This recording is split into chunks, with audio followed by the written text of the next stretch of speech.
Muy buenas tardes, amigas y amigos de Brújula Internacional. Siempre he estado en el recorrido por los escenarios internacionales con el choque de las imágenes y la fuerza de las palabras.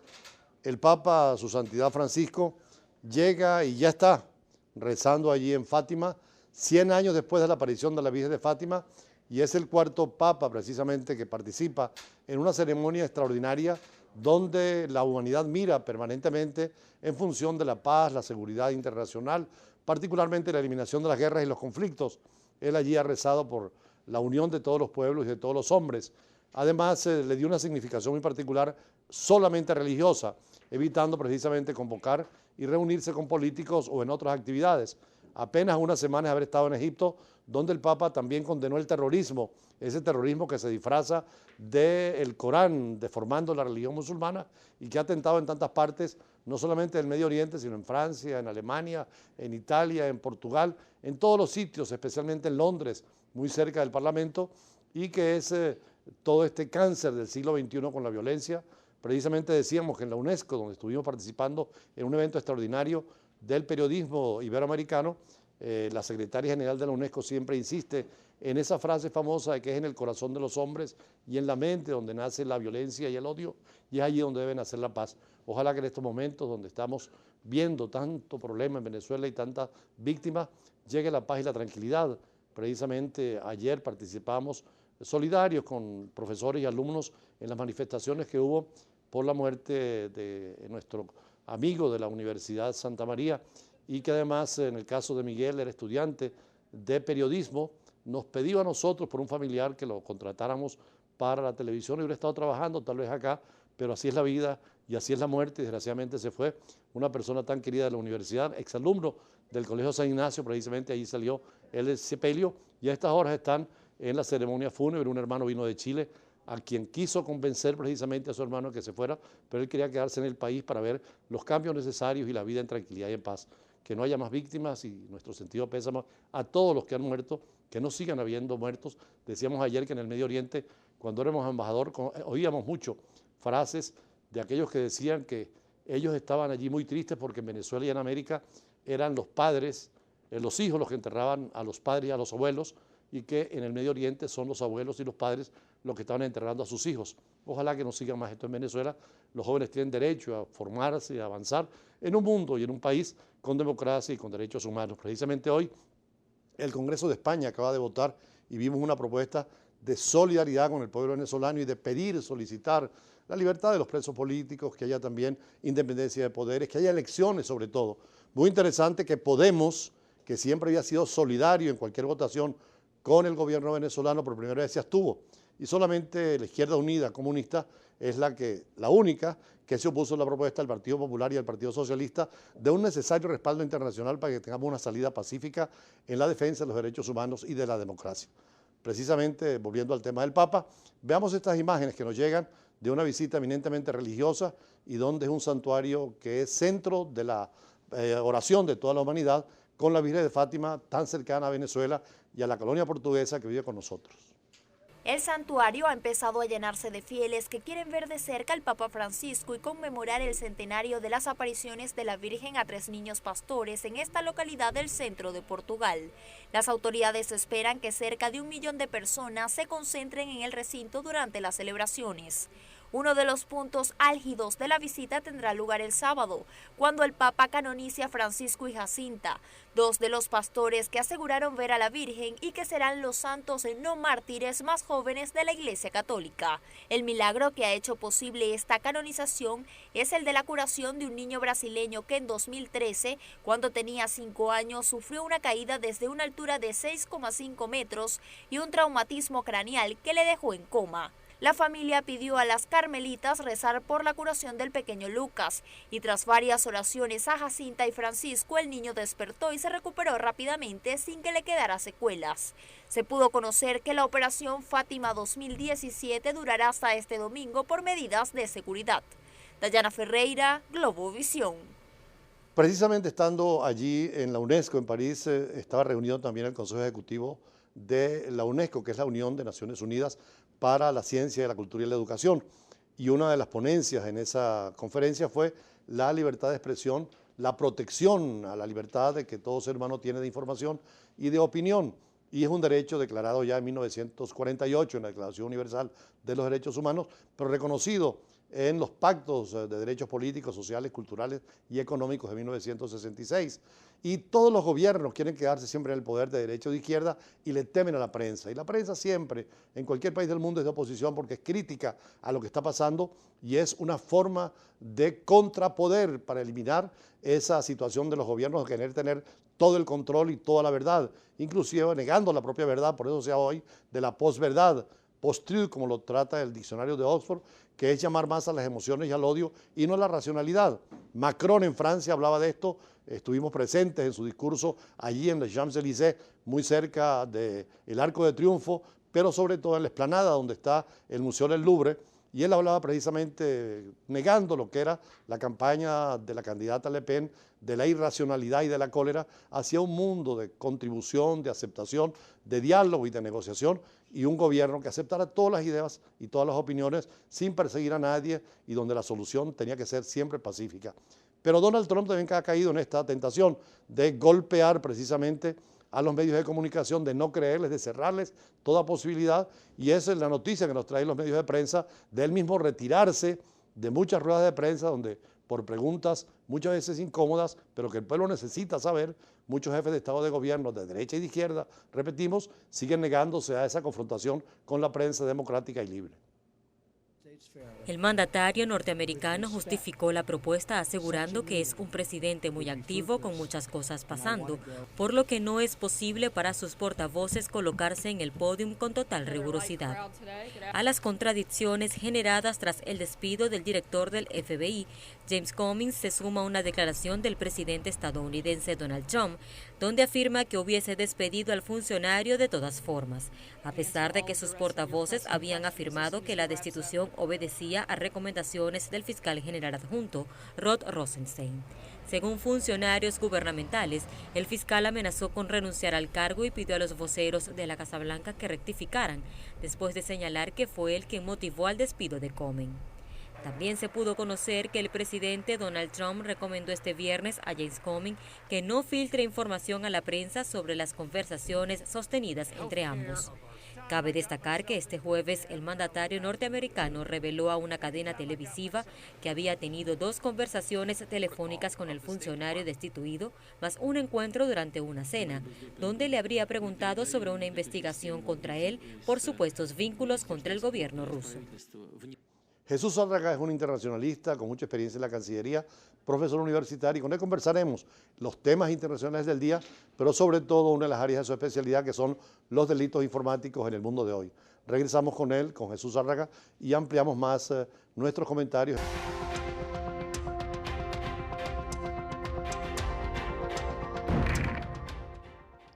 Jesús Zárraga es funcionario de la Cancillería venezolana hasta hace poco y es profesor universitario, por cierto, profesor de la Universidad Santa María y además especialista en delitos informáticos, pero quería comenzar la intervención de hoy sobre el tema de cómo formar los diplomáticos en un mundo de hoy y cómo profesionalizar la carrera cuando ésta se ha dejado un poco de lado y cuando vemos que países como Colombia o Chile o Perú, Brasil sobre todo, son funcionarios de carrera, no a la carrera, y obedecen al Estado y no al gobierno.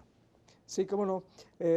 Con su permiso, embajador, antes que todo, antes de desarrollar ese tema, quisiera expresar mis condolencias a la familia del joven Castillo, que lamentablemente perdió su vida por los aconteceres internos que se están presentando en el país en cuanto a las manifestaciones que se han suscitado, impulsadas por gran parte de la sociedad civil, diferentes sectores, los estudiantes, quienes expresan su descontento y su desapruebo con decisiones que se han adoptado en este momento, como es, por ejemplo, el llamado gubernamental de la aprobación de la realización y posterior aprobación de una constituyente comunal. Y justamente tanto la normativa interna como la normativa jurídica internacional en materia de derechos humanos contemplan la posibilidad de manifestar, de pronunciarse cuando existe alguna decisión que no es endosada, que no es aceptada por gran parte de la población de un país. Precisamente la Universidad de Santa María va a tener un foro la próxima semana sobre el tema, con especialistas, con derechos, sobre el tema de la constitucionalidad de lo que pudiera ser una asamblea constituyente, si es viable o no es viable, si es dentro del mundo del derecho o atenta contra el propio derecho, sobre todo venezolano, particularmente cuando fueron gobiernos muy totalitarios los que hablaban de constituciones o constitucionalismo por asambleas, por grupos, por fracciones, por corporaciones, y no en función de un voto solidario, mayoritario, universal, de todos, ¿no? Puede haber una constituyente, pero con el voto de todos y para modificar lo fundamental, ¿no?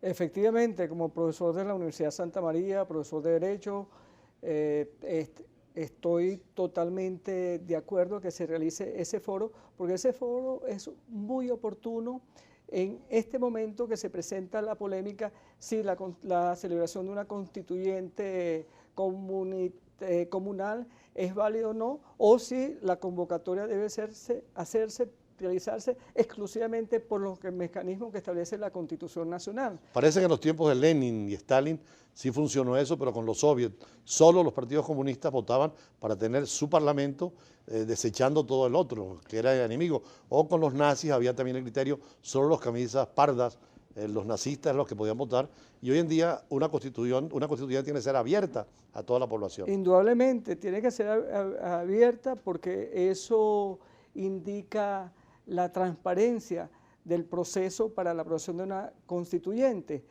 Y además de eso, cuando un gobierno trata de imponer su criterio, su voluntad, prácticamente lo que está reflejando es una posición totalitaria.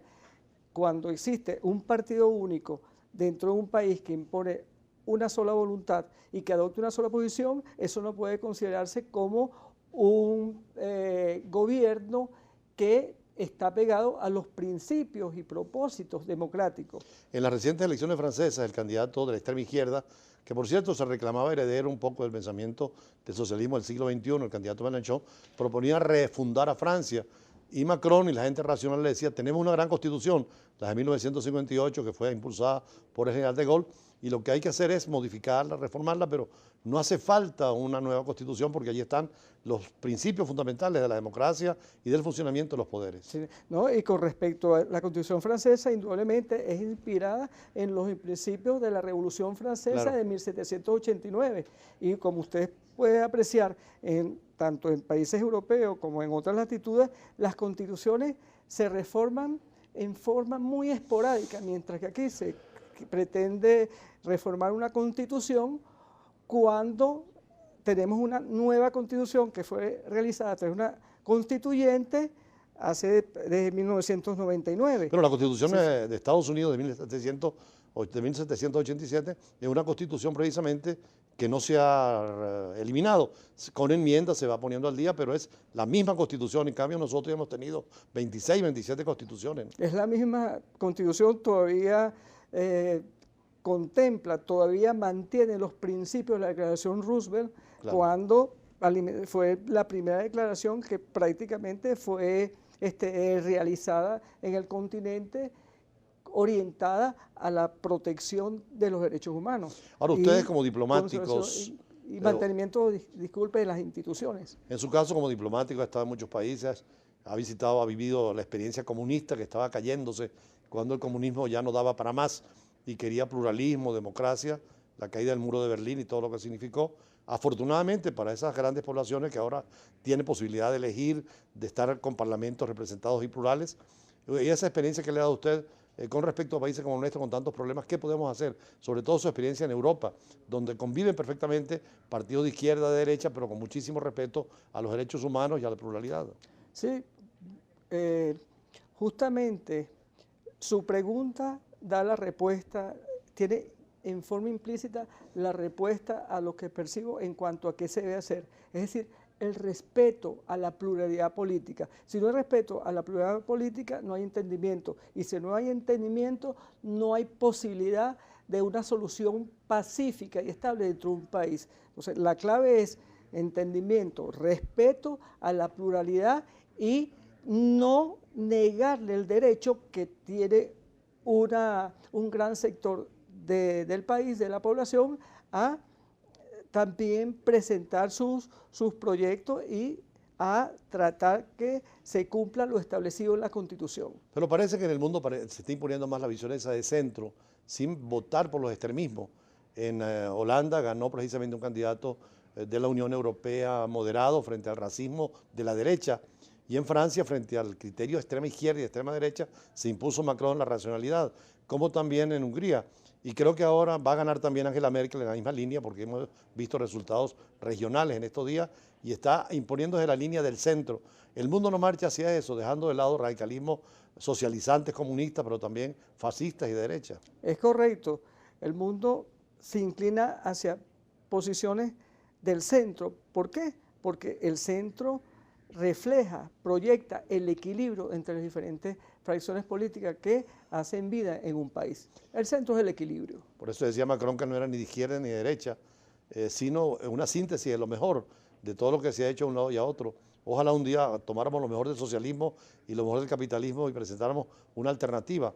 Y en América Latina parece que va por esa vía, la elección de Macri, la elección de Kuczynski en Perú, lo que está pasando también en la misma posición de Colombia, en un gobierno más bien de centro. Es decir, se ha dejado de lado inclusive el socialismo del siglo XXI en los últimos tiempos, ¿no? Exacto, esa es la realpolitik, esa es la realidad que no se puede desconocer y es lo que se está percibiendo en el continente, nuestro continente americano, también en otras latitudes en Europa, que se están imponiendo prácticamente esas posiciones más equilibradas y que le den posibilidad, mejor dicho, a todas las fracciones políticas a intervenir dentro de la vida política de un país. Doctor Zárraga, más adelante quiero que nos explique un poco, después de su experiencia diplomática, la importancia de formar al diplomático para estar en este mundo tan complicado y conflictivo y de tantos problemas internacionales, y su experiencia en otras áreas específicas, sobre todo usted como especialista en Derecho Informático y el tema de las aduanas, que es un tema también que es importante tocar en el mundo de hoy. Ya regresamos. Gracias.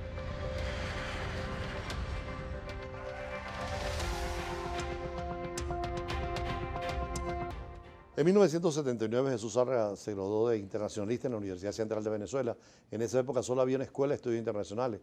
Ahora hay otra escuela de estudios internacionales en la Universidad Santa María, pero también en la Universidad Metropolitana y otras escuelas del país, tanto en estudios liberales como en ciencias políticas, se preparan diplomáticos para el futuro. ¿Por qué la importancia del diplomático, sobre todo hoy cuando tenemos tantos problemas internacionales y cualquier decisión, inclusive de política interna, tiene que ver con el cuadro internacional? Bueno, la importancia de tener un servicio diplomático profesionalizado radica en que un diplomático es un profesional que ejerce un oficio, una función de Estado, trabaja por los intereses del Estado de un país, razón por la cual debe estar totalmente formado desde el punto de vista académico, cultural, desde el punto de vista de idioma, y tiene que tener, o mejor dicho, amerita tener una posición muy objetiva acerca de los conflictos, tanto nacionales como internacionales, que se suscitan en un determinado momento. O sea, para ser diplomático entonces puede ser político o no, pero no la razón de ser de un partido para estar en el servicio exterior. Un diplomático trabaja con asuntos políticos, indudablemente. Representa su país ante la comunidad internacional, mas no es un político de profesión. Un diplomático tiene que tener la fortaleza, el talento, si se quiere, en cuanto al dominio de los procesos de negociación. Tiene que, además de ser una persona versada, un profesional versado en idiomas, en cultura, académico, necesita también tener un equilibrio, una actitud moderada ante las diferentes situaciones que se presentan en un momento determinado. El diplomático se caracteriza por ser un profesional, o si se quiere funcionario discreto, observador, analítico y con mucho tacto. Ahora, dentro de la Ley de Servicio Exterior venezolana, como también la Convención de Viena, que regula las relaciones diplomáticas, el diplomático debe informar a su país de lo que pasa donde está acreditado, ¿no? Es cierto, justamente iba a mencionar la Convención de Viena sobre Relaciones Diplomáticas de 1961, la cual no solamente contempla los privilegios e inmunidades que debe tener un diplomático, sino también estipula cuál es en forma amplia, en lato sensu, el ejercicio diplomático, cuál es la función de un diplomático, y dentro de ese ejercicio, dentro de esa función está la de informar, razón por la cual los diplomáticos que actualmente están acreditados ante el gobierno nacional tienen una función muy importante de monitorear todos los acontecimientos que se susciten en el país, de observarlo, analizarlo e igualmente informar a su país, porque en función o sobre la base de esa información que transmiten a sus países pueden adoptar una posición desde el punto de vista unilateral, desde el punto de vista de las relaciones bilaterales, e igualmente asumir esa posición sobre los aconteceres internos de un país en los foros internacionales. O sea, los acontecimientos cualquier actuales están siendo cancillería, monitoreados cualquier en estos cancillería del momentos. mundo, cualquier ministerio del mundo está enterado de todo lo que pasa en Venezuela por sus diplomáticos acreditados en Caracas. Es correcto.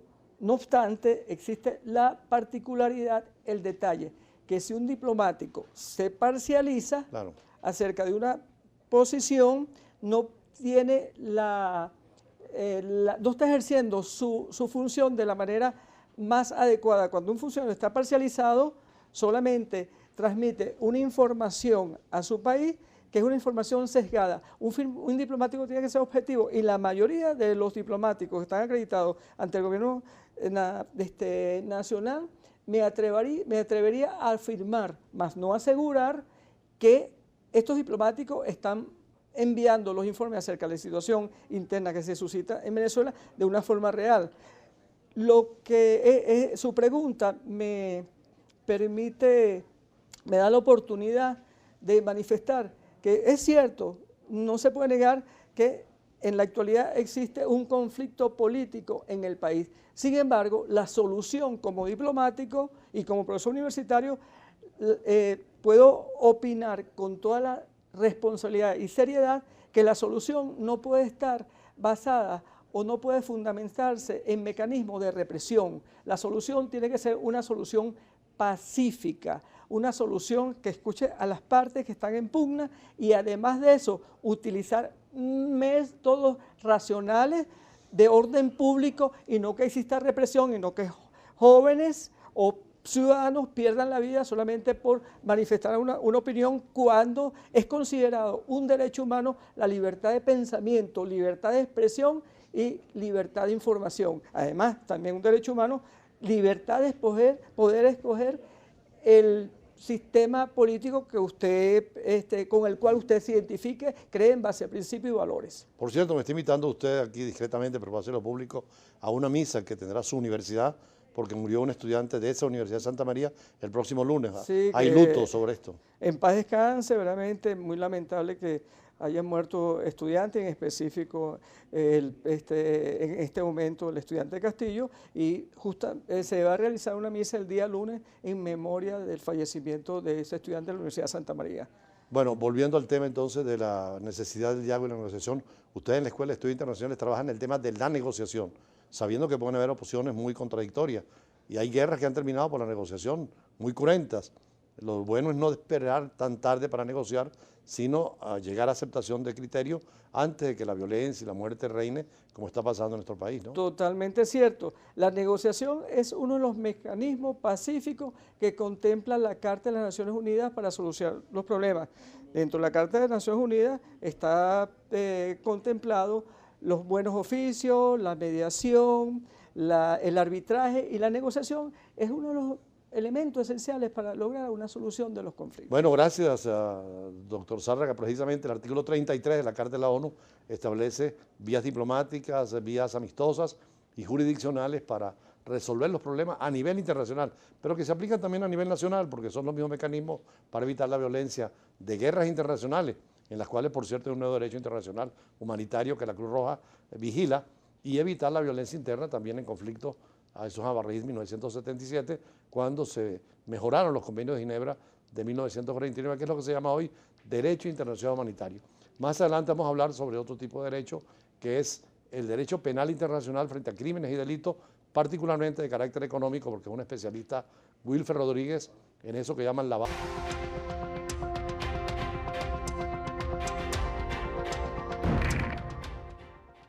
Desde 1998, cuando se creó la Corte Penal Internacional, se recogió toda una herencia de los tribunales de Nuremberg, de Ruanda, de Yugoslavia, y por fin la comunidad internacional creó un nuevo derecho penal internacional. Desgraciadamente los delitos por ahora están más orientados hacia el tema de los derechos humanos, la vida personal de las personas, la persecución política, el tema inclusive ecológico de daño a la naturaleza, pero se ha dado el tema económico, de los delitos económicos. Por eso con Wilfred Rodríguez queremos conversar sobre estos temas de la corrupción, el tema del lavado de dinero, todo esto que necesita una instancia internacional, porque por ahora solamente es de carácter nacional, ¿no? Sí, bueno, estas normativas son bien importantes porque a nivel internacional hay una serie de gestiones que tiene que cumplir el Estado. Para eso se tiene estipulado lo que se conoce como las 40 recomendaciones del Grupo de Acción Financiera, el GAFI, que estas recomendaciones son importantes aclarar de que hay otros aspectos que hay que cumplir. Se le llama el cumplimiento técnico y la efectividad. Pero por ahora es la justicia nacional con sus leyes en materia de persecución a la legitimación de capitales, ¿no? Sí, esa es la justicia que en este momento tenemos, pero está enmarcada a convenciones internacionales que ha suscrito Venezuela, que vienen establecidas por lo que es la Convención de las Naciones Unidas. En su momento lo que fue la corrupción fue tratada en Mérida, en México, y en base a esta terminología, pues tenemos una serie de denominaciones y es, por ejemplo, importante aclarar que en la Constitución del año de 1999, pues se recogen algunos de los aspectos que están allí señalados, como por ejemplo que el tema de la corrupción es un tema que no tiene una prescripción en el tiempo. Entonces, o los mismos documentos como el de Palermo, ¿no? Sí. Sobre la delincuencia organizada, narcotráfico, la Convención de Viena. La Convención de Viena y la Convención de Palermo fueron instancias que hablaron sobre los temas de legitimación de capitales, donde se comenzó a tratar y a pedirle a los estados que son signatarios de estos tipos de tratados para que en la medida de lo posible, pues dentro de su jurisdicción nacional pudieran establecer normativas, mecanismos, instancias de reporte para minimizar el riesgo de legitimación de capitales. Lo mismo está también el tema del terrorismo, que no tiene una connotación de un tribunal internacional, pero sí es obligatorio a los países por esas convenciones que usted menciona, ¿no? Sí, señor, así es, tal cual, y dentro de las 40 recomendaciones que acogió el Grupo de Acción Financiera, que anteriormente le hice referencia, en el año 2007 se incluyeron una serie de recomendaciones adicionales y posteriormente en la reforma que se hace en el año 2012, esas 40 recomendaciones incluyen lo que es el delito de la legitimación de capitales, financiamiento del terrorismo y va más allá, financiamiento de la proliferación de armas de destrucción masiva. Es un nuevo capítulo porque hay también posibilidad de utilizar armas biológicas, armas bacteriológicas, armas químicas que son peores que las armas peores que cualquier otro tipo de daño que se le pueda dar a la colectividad. Tanto que se califica de destrucción masiva, ¿no? Armas de destrucción masiva. Entonces, fíjense que inclusive pues hemos visto en los últimos tiempos cómo a nivel internacional pues han tenido esta connotación, este tipo de delitos o este tipo de circunstancias que pueden llegarse a ocurrir, pero que ya están consideradas en los tratados internacionales que tiene. Si bien es cierto que también aquí hay un aspecto en Venezuela, que esta última parte, el financiamiento de proliferación de armas de destrucción masiva, pues se está trabajando para avanzar en la legislación y poder entonces conformar el grupo adecuado o el bloque adecuado para minimizar este tipo de circunstancias. El tema de las bombas lacrimógenas y eso, aunque es para conflicto interno, o podría ser también en conflicto internacional, pudiera estar vinculado a las armas químicas, porque son sustancias químicas que dañan al ser humano. Sí, tendría que en primera instancia pues hacerle los análisis correspondientes para poder determinar si este tipo de componentes químicos que están dentro de estas bombas, pues realmente pueden hacer este tipo de destrucción masiva como lo estipula pues las recomendaciones y las mejores prácticas internacionales. Ahora hay una tendencia también a llevar los crímenes de lesa humanidad, los grandes crímenes,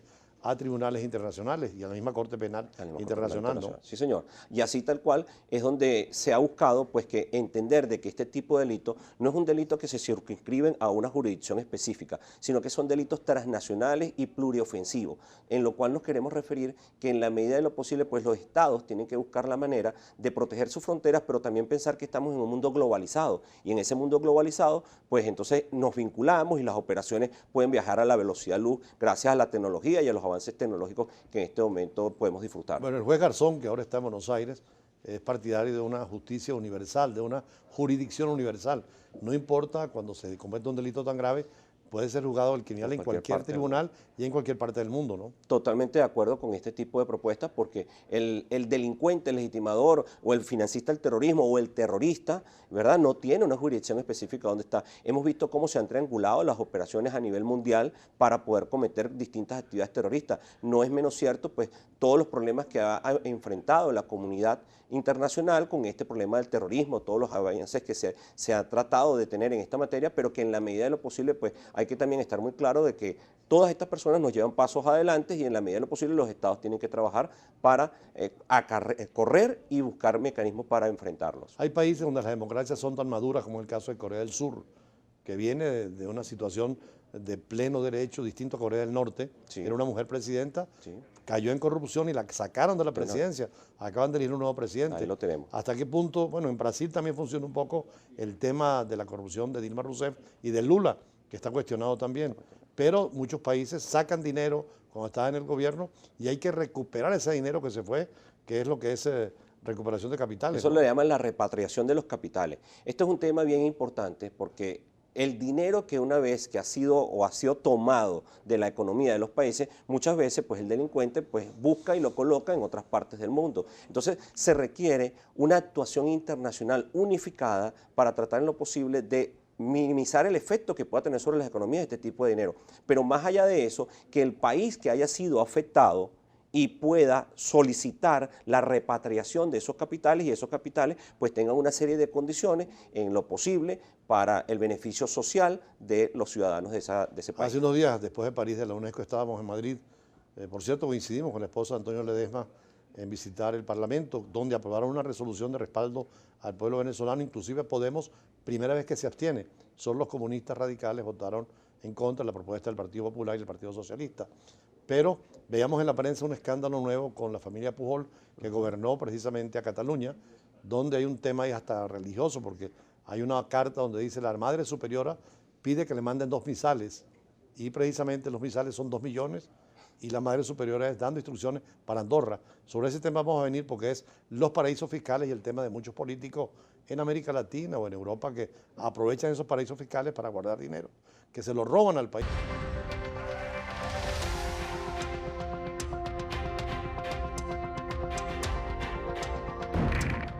Estos temas de la corrupción, que son un drama y un cáncer en las democracias, es importante formar personal, sobre todo para evitar el lavado de dinero y en el caso de ustedes, ¿qué formación ofrecen en Venezuela? Bueno, en Venezuela estamos trabajando en un diplomado para formar cuadros y personas que puedan ayudar a minimizar este tipo de actividades delictivas y que comprendan cuál es el significado de una investigación financiera, de una investigación penal, cómo son los tratados internacionales, cuál es el impacto que inclusive puede llegar a tener un reporte de actividades sospechosas que haya sido emitido por una institución para pues, poder llevar a cabo las gestiones de los organismos tribunalicios y organismos competentes del país. En ese sentido hay cursos online y también presenciales. ¿Tienen un evento pronto, no? Tenemos un evento pronto que va a ser el tercer Congreso de Administradores de los Riesgos de Legitimación de Capitales y Financiamiento al Terrorismo, en el cual hemos buscado incluir una gama importante de facilitadores o de ponentes con amplia experiencia en los temas y que permitan en la medida de lo posible que los participantes comprendan, conozcan y analicen todas y cada una de las circunstancias a las cuales podemos estar expuestos. Esa información... ¿Cuándo va a ser eso? Va a ser el día miércoles 17 y jueves 18 de este mes de mayo, o sea, miércoles de la semana que viene y jueves de la semana que viene. ¿Eso va a ser en qué lugar? Va a ser en Foro 21, ubicado en el Centro Letonia, en La Castellana. ¿Dónde pueden tener información? Pueden buscar información en www.coniarca.com. Coniarca. ¿Qué significa Coniarca? Coniarca significa Consultores Integrales de Administración de Riesgo, compañía anónima, ¿sí? Y tenemos, por supuesto, nuestras redes sociales, tanto en Twitter como en Instagram, @Coniarca. Además tienen unos diplomados con opción a maestría en algunas universidades extranjeras sobre legitimación de capitales o lavado de dinero, como se le llama, ¿no? Como se le llama internacionalmente es lavado de activos, de dinero, sí. Pero hemos buscado pues que este diplomado no se quede circunscrito solamente a Venezuela, sino que pueda tener esta amplitud internacional. Entonces nos hemos trazado como meta de que este diplomado no sea presencial, sino que sea online y que cualquier persona en cualquier parte del país o inclusive fuera de las fronteras del país pueda tomarlo y pueda aprender de él, de toda la información que vamos a estar dispensando en el mismo. Por cierto, lavado de dinero porque era una técnica de las mafias norteamericanas para cubrir el dinero ilegal con lavandería, por eso laundering en inglés, o reciclaje de argento, como dicen los italianos, reciclar el dinero, o los franceses blanchissement, que es blanquear dinero. ¿Por qué blanquear dinero? Porque es darle la apariencia de legalidad a dinero que tiene un origen ilícito. Entonces aquí, donde la Convención Interamericana, pues, a las cuales está suscrita Venezuela, han emitido distintas normativas para que el delito sea ampliado. Anteriormente en Venezuela, cuando tomamos la primera normativa que fue basada en lo que estaba establecido en la Convención Internacional, teníamos lo que se conoce como la Ley Orgánica de Sustancias Estupefacientes y Psicotrópicas. Claro. Entonces, circunscribía solamente que el delito de legitimación de capitales pues estaba asociado a sustancias estupefacientes y psicotrópicas. La evolución de las economías y la evolución de la justicia penal internacional nos ha llevado a tener un nuevo ordenamiento jurídico desde el año 2012 que se conoce como la Ley Orgánica contra la Delincuencia Organizada y el Financiamiento del Terrorismo. Usted hablaba de repatriación de capitales. Hace poco Perú acaba de ganar repatriar dinero de gente vinculada a Fujimori, entre ellos el famoso Montesinos, y además ahora también Libia acaba de recuperar de Suiza, de cuentas numeradas, dinero de los Gaddafi para el prestigio del pueblo, porque fueron gente que se llevaron dinero y son robos prácticamente al país, ¿no? Exactamente. ¿Es posible repatriar capitales ahora? Sí, sí es posible repatriar capitales y eso es parte de los aspectos que nuestras normativas internas tienen que adaptarse. La normativa, como acabo de hacer referencia, es del año 2012, puede ser reformada, podemos incluir nuevos aspectos, entre esos aspectos muy importante incluir el tema de la repatriación de capitales, incluir el tema del financiamiento de la proliferación de armas de destrucción masiva, ampliar las penas, inclusive dentro de los procesos que se están presentando, los proyectos que se han presentado en el país, estamos hablando de una justicia severa en el cual están incluidos los delitos del terrorismo y el narcotráfico. Entonces, en la medida de lo posible, vemos cómo se hacen gestiones para tratar de optimizar esos aspectos. ¿Quiénes son las personas más interesadas, pueden estar para este tipo de cursos, tanto online como presenciales? Mire, todo lo que sea las personas que trabajan en el mundo financiero, llámese banca, llámese empresa del sector asegurador, llámese mercado de valores, son importantes que conozcan y entiendan los riesgos. Hoy en día los notarios, los abogados, a esto las también casas voy. de juego, todo. Muy importante el tema que usted acaba de hacer referencia, ¿sí? Los notarios, los abogados, los contadores, a quien me permito hacer una invitación cordial a todos mis colegas. Mañana son las elecciones a nivel nacional, bien importante que todos podamos aportar nuestro grano de arena y en la medida de lo posible podamos entender el riesgo que sufrimos. Muchísimas gracias. Nosotros seguimos siempre, mañana como todos los días, y particularmente el lunes que tendremos un programa especial. Seguiremos el fin de semana en Globovisión con noticias internacionales, pero el lunes en Brújula Internacional vamos a dedicarle también un espacio muy particular a las elecciones francesas, porque después de las presidenciales, ahora las parlamentarias, y por supuesto también lo que ha sido la visita del Papa a Portugal y lo que significa para el mundo católico este tipo de desplazamiento después que vimos lo que hizo en Egipto frente a un mundo distinto al católico y frente al terrorismo internacional. Cerramos nuestro recorrido y hasta el próximo lunes acá en Brújula Internacional.